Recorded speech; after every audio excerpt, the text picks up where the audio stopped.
जल्दी जल्दी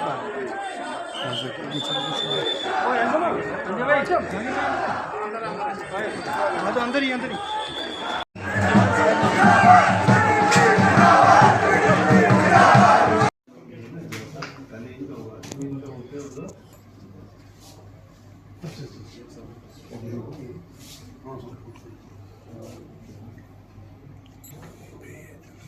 एक साइड ये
तरीके में मुझे जो है वो यहाँ से नामजद किया है और हमारे जो कवरिंग कैंडिडेट हैं गुरमीत सिंह राजा साहब और मेरा नाम जो लीडरशिप को प्रपोज़ किया गया था वो इम्तियाज़ अली बांडे साहब ने किया, जिस पर लीडरशिप ने मोहर लगाई और मुझे यहाँ हवेली 89 से लॉन्च किया।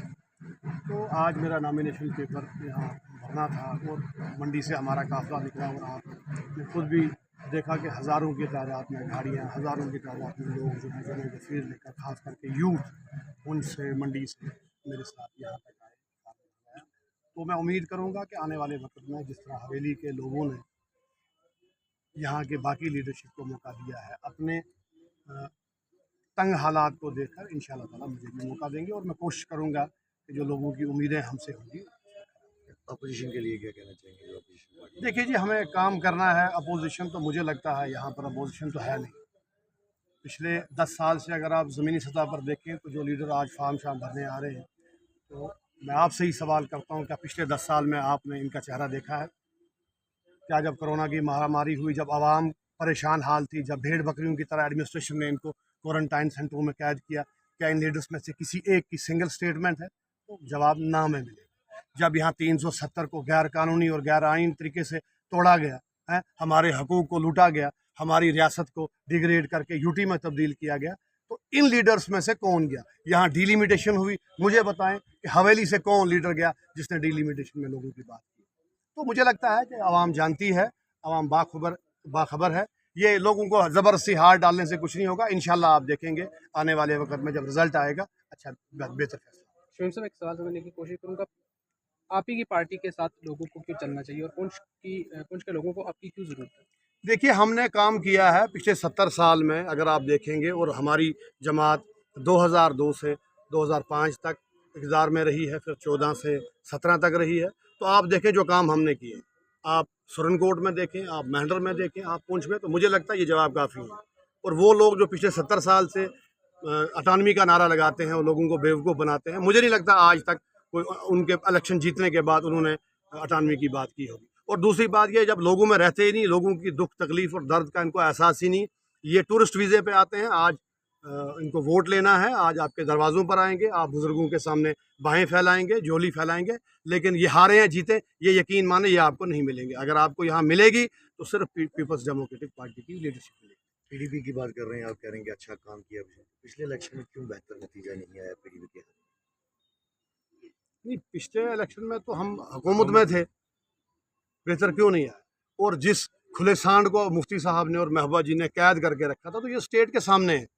हमने जब बीजेपी के साथ अलायंस किया, आपको याद होगा, हमने एजेंडा ऑफ अलायंस साइन करवाया उनसे, और जब तक हम सरकार में रहे उनकी मनमानियाँ नहीं चलने दी। अगर आपको याद होगा आसफा वाला मसला, तो उसमें 2 मिनिस्टर जो हैं वो ड्राप, लाल सिंह जैसे मिनिस्टर को ड्राप करवाया है मोहतरमा महबूबा मुफ्ती ने।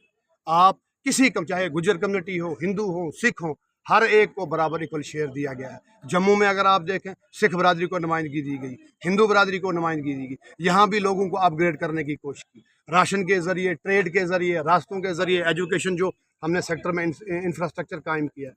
तो अगर आप देखेंगे सिर्फ पीडीपी ने ही काम किया, बाकी ये खोखले नारे हैं, वो आपको भी पता है, मुझे भी पता है और आवाम भी जानती है। इस बार भी अलायंस होगा? देखिए, अलायंस का ये लीडरशिप के फैसले, हमें लड़ना है एक सिपाही की तरह, कोशिश करेंगे हम जीतें और कोशिश करेंगे जो हमारा वक़ार, हमारी इज़्ज़त, हमारी शान हमसे छीनी गई है, उसके ख़िलाफ़ आवाज़ उठाएं, उसको वापस लाने की कोशिश करें। सर, ऐसे कौन से मुद्दे हैं जो आप लेकर चलना चाहते हो, जिसे देखकर पूंछ के लोगों को लगे कि आपका साथ देना चाहिए? देखिए, पुंछ में सबसे पहले तो ये है कि हमारा जो मेडिकल इंफ्रास्ट्रक्चर, उसकी हालत खस्ता है।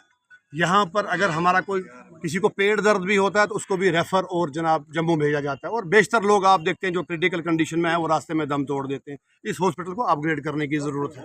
आप देखें, हमारी सड़कों की हालत खस्ता है, अभी तक हम बिजली और पानी लोगों के घरों तक नहीं पहुँचाए पाए। अभी भी मैं देखता हूँ जो नादार, बेकस, बेसहारा लोग हैं, जिनको सिर्फ 1000 रुपया पेंशन है। हम चाहते हैं कि अगर हमें पावर मिले, हमें अगर मौका मिले तो उनके लिए आवाज़ उठाएं और उनकी